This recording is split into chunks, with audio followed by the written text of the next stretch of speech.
You wake inside an insula while kitchen smoke still hangs in the narrow stairwell. Footsteps are already echoing down from the floor above. At the end of the street, the bread stall has just opened. Somewhere else, water is still running into a stone trough. At that same moment, somewhere inside a domus, light passes through the atrium before it reaches the living. Between those two mornings lies an entire order. In Rome, the most durable power does not stand high above.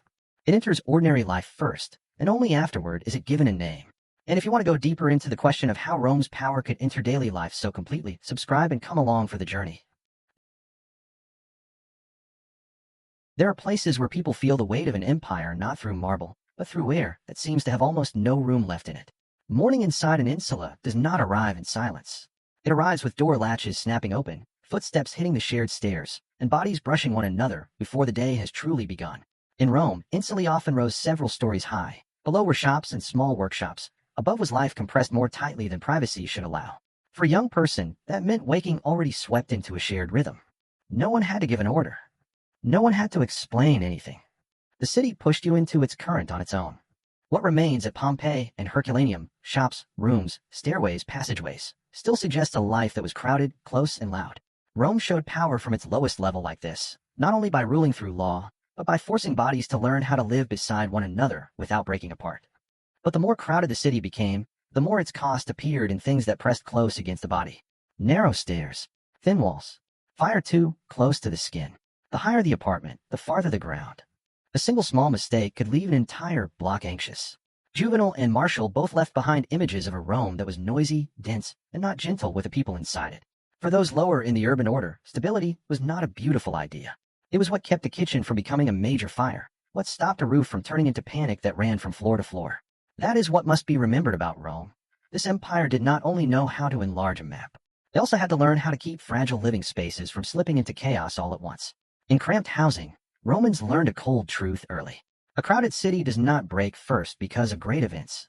It breaks because small things keep piling up. Amid that pressure, the domus appeared as a step back from the city, not only larger, but able to control the opening rhythm of the day. Light moved through the atrium before it touched the living. The air had time to settle. Water remained still. Guests were received along a prepared path. At Pompeii, the surviving domus, entrance halls, courtyards, wall paintings, reception spaces, show that this calm was not merely comfort. It was a language of status. In a crowded city, the ability to keep your morning from being bent out of shape by the crowd was already a privilege. Rome's power, therefore, did not reveal itself only in who possessed more. It also revealed itself in who could place a cushion between the body and the pressure of the streets. The city was still one city, but the feeling of living inside it was never the same for everyone.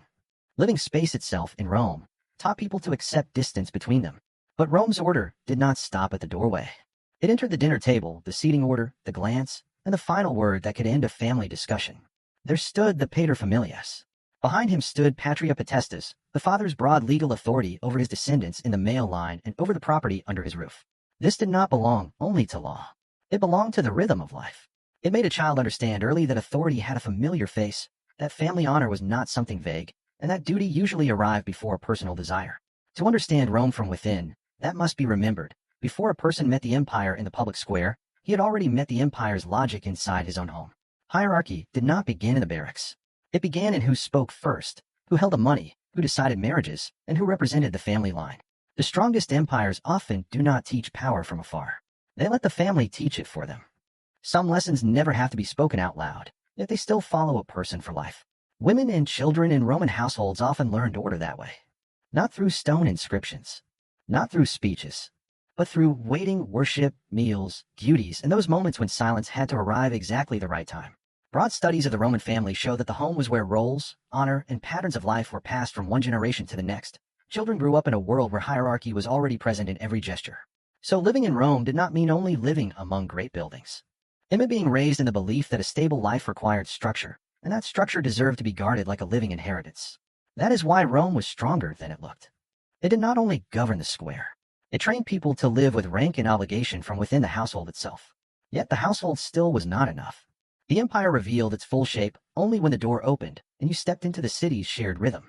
Then the door opened, and private life immediately entered a current much larger than itself. To step into the street in Rome was to accept that your footsteps were no longer entirely your own. The paving stone still held the night's chill. From many different alleys, people poured out at once with baskets, shouted calls, carts, wooden clogs, and heavy loads dragged over the road. Juvenal and Martial give us a Rome that was loud, dense, and constantly forcing those inside it to adjust themselves moment by moment. Even something as small as going out to buy breakfast could turn into an exercise for the nerves, yielding space, avoiding collisions, filtering sound, keeping your rhythm. It is here that Rome's power appears in a form people mention less often. It was not always standing high above. Often it lived in the ability to keep thousands of different human flows moving at once. A real empire does not only build the center. It keeps movement around the center from choking. A great city is often remembered first by the ear and the nose. Rome was no different. Its mornings did not contain only people. They contained wooden doors flying open, hammers striking in small workshops, wheels grinding over stone, vendors calling out, the smell of fresh bread, olive oil, wine, salted fish, kitchen ash, and road dust. What survives at Pompeii? Bakeries, stalls, production spaces opening directly onto the street, shows labor and exchange moving straight into every corner of domestic life. Rome, then, was never only a capital to admire from a distance. It was a place at work. A place where power could be heard in the continuity of labor and smelled in air thick with food, smoke, and sweat. That sensory level is what makes the empire feel real. It reminds us that great powers do not live on symbols alone. They live on countless small tasks, repeated, timed, and not allowed to fail. That is the real heartbeat of everyday power. But there was one place where all those currents seemed to see their own shape. That place was the Forum. In Roman cities, the Forum was the central square. In Rome, it was the heart of shared life, where trade, meetings, legal disputes, and public presence touch one another. Britannica describes the Roman Forum as a multifunctional public space bordered by major buildings, where people conducted business, gathered, and entered activities tied to law and civic life. That means entering the Forum was not simply entering a square. It was stepping into the light of public life. There, you were no longer just one more body moving through a crowd. You were seen, measured, sometimes remembered, sometimes pushed aside. Later powers learned the same lesson. Public space does not only contain activity. It teaches people how to appear before one another, and through that it teaches rank, credibility, and the limits of the self. And yet all the grandeur of the city still returned to the most intimate question of all. What do we eat today? Where do we buy it? And will there be enough? Along the street stood tabernae, small shops opening directly onto the road. Closer to the center stood the Macellum, a more organized food market. At Pompeii, the Macellum stood near the Forum. Excavated bakeries with mills and ovens make it unmistakably clear that Rome's meals were never an abstract idea. They were flour, fire, salt, people waiting from early morning. It was in the market that imperial strength appeared in its plainest form, the ability to keep the ordinary needs of the many from breaking. For ordinary people, power rarely appears as theory. It appears when the stall is still open, the oven still hot, and what is needed for breakfast still lies within reach. However mighty an empire becomes, it is still tested first by that human question. Every great market eventually leads back to the oldest fear of all. Is food still affordable? In Rome, that was never only a matter for individual stalls. It was a measure of the city's calm.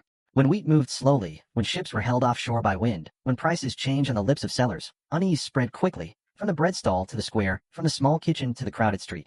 Rome was too large to live on the land just beyond its walls. It depended on grain from far away, especially from Egypt and North Africa. That meant prices in Rome never spoke only about buying and selling. They spoke about the distance between the center of power and fields beyond sight. In that feeling of waiting for food from across the sea, the empire exposed a deeply human truth. The stomach reacts before rhetoric does. There are moments when power was felt most clearly not in temples or monuments, but in the loaf resting in an ordinary person's hand. Rome understood that early. Grain from fertile regions was brought back to feed the enormous city, and some of it entered the fermentations, the distributions of wheat to those eligible to receive it. That was not just relief. It was a political promise that public order would not completely abandon the crowd to hunger. The path of every grain kernel was long, from fields in Egypt or North Africa, through ports, warehouses, river transport, and finally into the hands of people waiting to light the fire. Every step in that chain had to keep its rhythm. It was in that rhythm that Rome appeared as an invisible hand trying to keep tomorrow from breaking. In a huge city, food stability was the condition for keeping the crowd calm. But before that care appeared in great arches, it first appeared where ordinary eyes met it every day, the public fountain. Water entered the city and took form as street fountains and lines of people carrying off what they needed for the day. Rome's water system did not carry water directly into every home. Only a small number of privileged residences had private supply lines. Most people drew water from public outlets. That meant water in Rome was never just convenience. It was a shared rhythm of life. People met there, waited there. The sound of water on stone became so familiar it was almost invisible. And that near invisibility is exactly what makes it impressive. A great city can seem calm only when the most basic needs of the many are cared for by durable routine. As long as the water still flowed, power still kept its natural appearance. Behind the sound of water at the corner stood a larger, quieter, and far more monumental vision, the aqueducts. These structures did not exist merely to impress. They proved that Rome knew how to impose discipline on distance, gradient, material, and time. Over roughly half a millennium, the city of Rome was served by 11 aqueduct lines.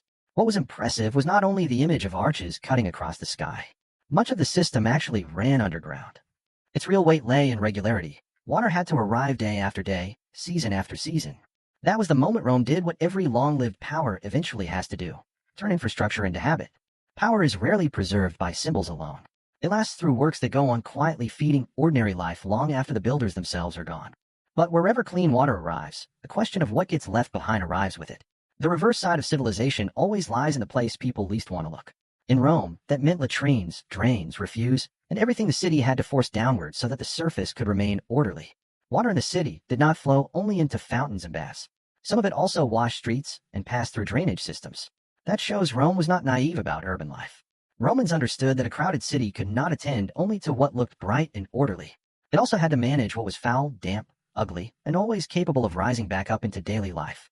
Power is not only what elevates or beautifies. It is also what quietly clears disorder away. Beneath Rome lay a strange symbol of order, the Cloaca Maxima. The name means the Great Sewer, but its meaning reaches far beyond drainage. It was one of the oldest works in the Forum area, beginning as an open channel in the 6th century BCE and later being vaulted over in stone. In time, public baths and public latrines were connected into it as well. That alone says a great deal about Rome.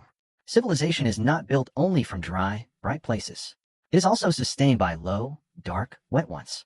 Rome could display its authority in the square, but it preserved life by carrying foul water away from the spaces of the living.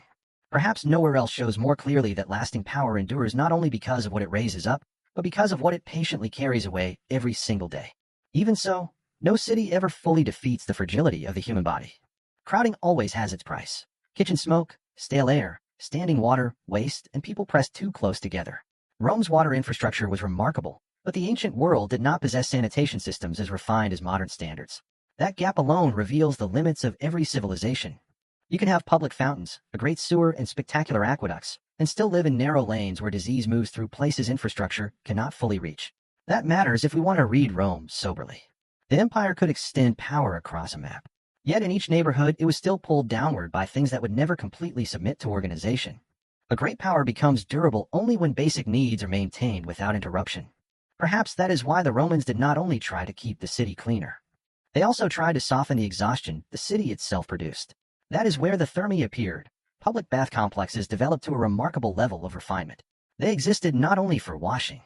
They offered rest, exercise, meeting space, and the feeling that the body could finally loosen after a day being worn down by the city. That says a great deal about Rome. After markets, road dust, kitchen smoke, and the pressure of crowding, people needed somewhere to change rhythm. To enter the baths was to move from noise towards softness, from the street into steam, from being pushed too fast through the day, toward the feeling that someone was still caring for you. Here power appeared in a gentler, but not shallower form. A large order also had to repay the wear that the city inflicted on the body. But relaxation in Rome did not arrive in disorder. It had its own sequence. People moved through different temperatures, from warm to hotter, then down again into cooler rooms, from exercise to rest, from conversation to the moment when the body softened and settled. The imperial thermae were not only bathhouses. They were large complexes with spaces for training, meeting, and social life. So going to the baths in Rome was not simply cleaning the body. It was more like guiding the body through a chain of changes until balance returned. In a city always pushing people toward tension, being allowed to enter that slower rhythm was almost an organized mercy. This is a very Roman point. Power does not only know how to mobilize. It also knows how to build pauses that help people endure pressure longer. And then it becomes clear that the public baths did more than provide relaxation. They taught a city how to live close together without falling apart. In the great thermae of the imperial age, bodies, speech, habits, and the presence of many social ranks shared a single ordered space. These complexes did not only contain bathing areas, but also places for exercise and gathering. The baths of Caracalla alone were designed to receive around 1,600 people at once. That number says enough about Rome's capacity to arrange common life. But more memorable than the number is the feeling of belonging. In a vast city, people still need places that make them feel they are not merely crowded beside one another, but participating in a shared rhythm. Rome's steam did not only warm skin, it softened the harsher edges of urban life. Then the question shifts, who is really carrying Rome on their shoulders every day? There is a truth that almost never appears on monuments. A great city stands only when enough hands accept its heaviest work. Rome was no exception. From first light onward, the day was lifted by porters, artisans, small shopkeepers, boatmen, sweepers, scribes, and servants. These jobs brought no glory. Yet they kept the stalls open, the ovens hot, the roads in motion, and the capital wrapped in the calm appearance of a morning that seems natural only because labor hides behind it. Everyday imperial life, therefore, always contained a paradox. Behind grandeur stood toil. Behind order stood sweat. And behind any ordinary day stood countless people paying for Rome's continuity with their own strength. But not every pair of hands keeping Rome alive possessed the same degree of control over its own life. Some were free.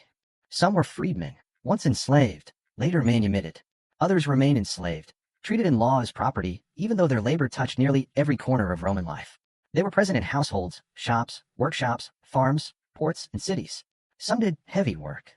Others served as secretaries, tutors, managers, or in occupations demanding skill and education. That is one reason Rome feels both refined and cold. Inside the same city, inside the same order, people could live with such different degrees of self-command that they almost inhabited different moral worlds. For many, life under the empire did not mean only being sheltered by structure. It also meant feeling one's condition bound to another person's will. Even so, Rome still left a narrow door open, and that door was hope. A freed person could build a business, accumulate wealth, form a family, and sometimes leave behind a visible mark in a city that had once looked down on him. The tomb of Eurysaces the baker is the famous example. It is one of the most striking surviving tombs associated with freedmen in Rome. What makes it powerful is not only its size, but its display of profession. The stone itself shows the bread-making process, as if the owner wanted to declare that skill, wealth, and usefulness to the city deserved to be carved into public memory. Yet even inside that confidence there remains a very Roman tension. Rising is real, but full acceptance never entirely arrives. From labor to status is only a short step to conflict. And urban life, however large it becomes, is still full of very small things. A bad product, an unpaid debt, an insult, a line crossed, a promise swallowed back. It is in those small things that law leaves the tablet and enters life. It appears in disputes, in oaths, in the fear of being crushed by someone stronger. That is why Roman law did not live only in books. It lived in the daily need to keep property, honor, and agreements from dissolving into arbitrariness. For ordinary people, power is not always felt most clearly through armies. It is often felt more sharply through a humbler question. When I am pushed down, is there anywhere I can still speak? And if there is, does that speech carry enough weight not to be blown away? But even when everyone stood under the shadow of law, not everyone stood in the same position. By the imperial period, the division between honestiores and humiliores exposed a bitter truth. The more honorable were usually treated more gently, while the lower endured harsher questioning and punishment. This was no longer just a matter of honor. It reached the way a human body was handled before the court. Rome remained proud of its legal tradition, and that tradition did indeed leave a deep mark on the West. Yet right here the limits of justice appeared most clearly. Fairness could be promised to everyone, while the gentleness of the law was distributed selectively. It is here that the coldness of Rome stands out more sharply than any marble ever could. That is why the most revealing question about Rome is not whether it had law. The real question is how close a great power can bring justice to actual human beings. Roman law is one of the most durable legacies of the ancient world, and its impact on later Western legal traditions runs deep. But between law on the page and law in lived life, there is always a gap that is hard to erase. Dignity, money, status, voice. All of these still decide a great deal. An empire is not held together by prestige alone. It holds when labor can still be extracted without everything exploding, when disputes still have somewhere to go, and when the many still believe the order has not completely turned its back on them. A system can be enormous and still fragile if ordinary people stop feeling even relatively fairly treated. But human beings cannot live forever in toil, dispute, and guardedness. Any empire that wants to last must understand another need. The need to dissolve into a crowd, to feel suspense with others, to shout with others, to sense belonging to something larger than private routine. In Rome, the circus and the amphitheater answered that need. Chariot races, performances, festival days. They did not merely fill free time. They gathered the city's emotions into one place. They turned the crowd into a single body that knew how to wait, how to hold its breath, how to fix its eyes together on one center. That is why Rome's power did not reveal itself only where decisions were made and judgments delivered. It also appeared where people rejoiced together and felt themselves inside the pulse of a great power. Belonging, in some moments, was not an idea. It was a physical sensation passing through a crowd. That is exactly why the phrase panem et circenses has lasted so long. Juvenal left behind bread and circuses as a cutting line of satire, but it struck a deeper understanding of crowds. People do not need only bread. They also need to be pulled into shared feeling so that life stops seeming so lonely. Spectacle in Rome was therefore not just amusement. It was a way of regulating communal mood.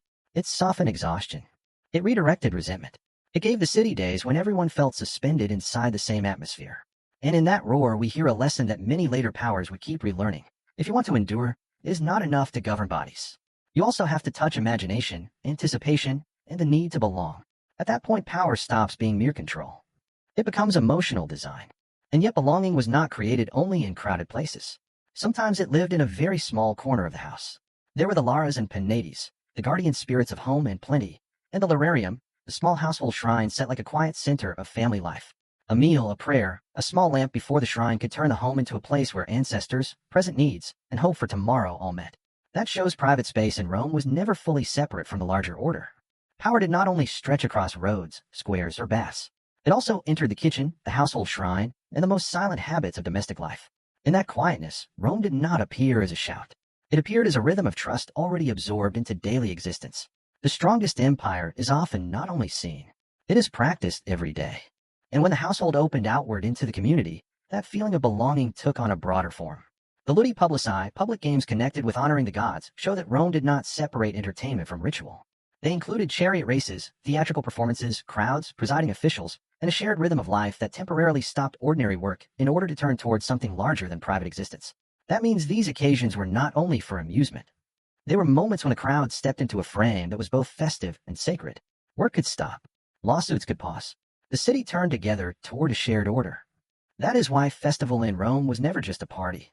It reminded the city that it did not live on interest and command alone. It also lived on those moments when the many recognized that a larger structure was settling over them. But Rome's power did not stop at the capital.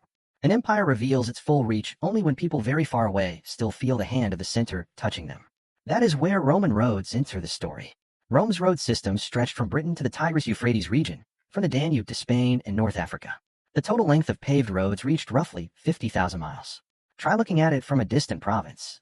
You have never seen the Forum, never entered the great baths of Rome. Yet you still travel on a road laid down by Rome. You still measure time by movement along its lines.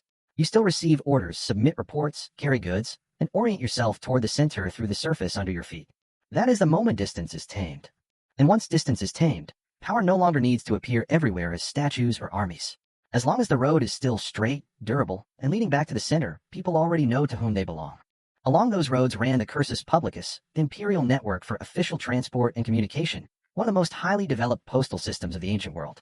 Relay stations stood at intervals along the main roads, tightly linked to the military and administrative needs of the empire. What impresses here is not only speed. It is the feeling of presence. An order can travel far. A message can arrive. A power can cross distance through a relay rhythm already prepared in advance. For those living far away, Rome did not always appear as bronze statues or uniforms.